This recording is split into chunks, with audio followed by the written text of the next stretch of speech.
Sa bukid na pagkain.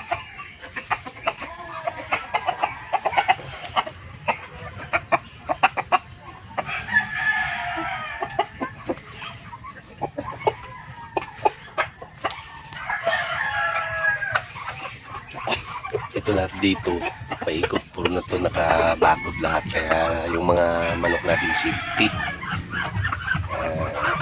Hindi na papasukin ng magnanakaw, pero yung mga manok natin hindi to lilipat. Dito lang talaga to sa baba siya. Ito na sila mga idolo. Dito ko pinakain sa sa bukid. Daming lamaw, pinakain ko sa aso. Dito rin sila, pinakain ko na lang din. Dito tayo sa may puno ng atis.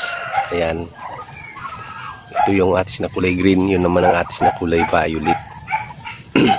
Dito tayo sa ibabaw ng kubo.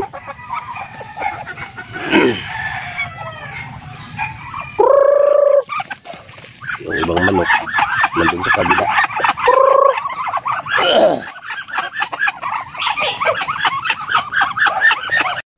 Yung chinilas natin na putol, kaya hirap maglakad. Ayan o.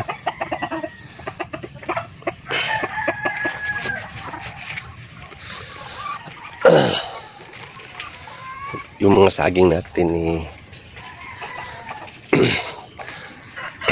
walang bunga.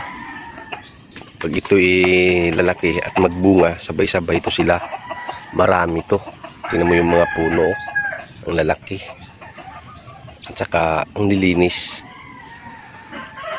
Yung area natin, kahit malayo tingnan, makita na yung mga puno na malinis siya. At saka napakalinis ng area natin. Wala kang makita ng mga damo-damo. Ayan. Itong mangga natin malapit na tumamunga. Ayan. Yung langka natin sa baba, malapit na rin yun.